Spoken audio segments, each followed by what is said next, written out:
Good evening, London. Allow me first to apologize for That's this. the emergency channel. I do, like many of you, appreciate the comforts of the everyday routine, the security of the familiar, the tranquility of repetition.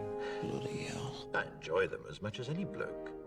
But in the spirit of commemoration, Who's that, Mum? whereby those important events of the past, usually associated with someone's death or the end of some awful bloody struggle, are celebrated with a nice holiday, I thought we could mark this November the 5th, a day that is sadly no longer remembered, by taking some time out of our daily lives to sit down and have a little chat.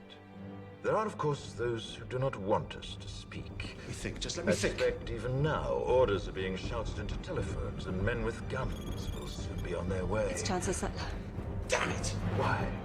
Because while the truncheon may be used in lieu of conversation, words will always retain their power. Words offer the means to meaning, and for those who will listen, the enunciation of truth. And the truth is, there is something terribly wrong with this country, isn't there? You designed it, sir. You wanted it foolproof. You told me every television in London. Cruelty and injustice, intolerance and oppression. And where once you had the freedom to object, to think and speak as you saw fit, you now have censors and systems of surveillance coercing your conformity and Cameras. soliciting your submission. We need cameras. How did this happen? Who's to blame? Well, certainly there are those who are more responsible than others, and they will be held accountable. But again, truth be told, if you're looking for the guilty, you need only look into a mirror. I know why you did it. I know you were afraid. Who wouldn't be? War, terror, disease. There were a myriad of problems which conspired to corrupt your reason and rob you of your common sense.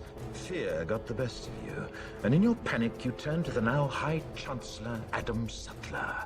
He promised you order, he promised you peace, and all he demanded in return was your silent, obedient consent. Inspector, you're almost through. Last night, I sought to end that silence. Last night, I destroyed the Old Bailey to remind this country of what it has forgotten. More than 400 years ago, a great citizen wished to embed the 5th of November forever in our memory. His hope was to remind the world that fairness, justice, and freedom are more than words. They are perspectives. So if you've seen nothing, if the crimes of this government remain unknown to you, then I would suggest that you allow the 5th of November to pass unmarked. But if you see what I see, if you feel as I feel, and if you would seek as I seek, then I ask you to stand beside me 1 year from tonight, outside the gates of Parliament. And together we shall give them a 5th of November that shall never, ever be forgotten.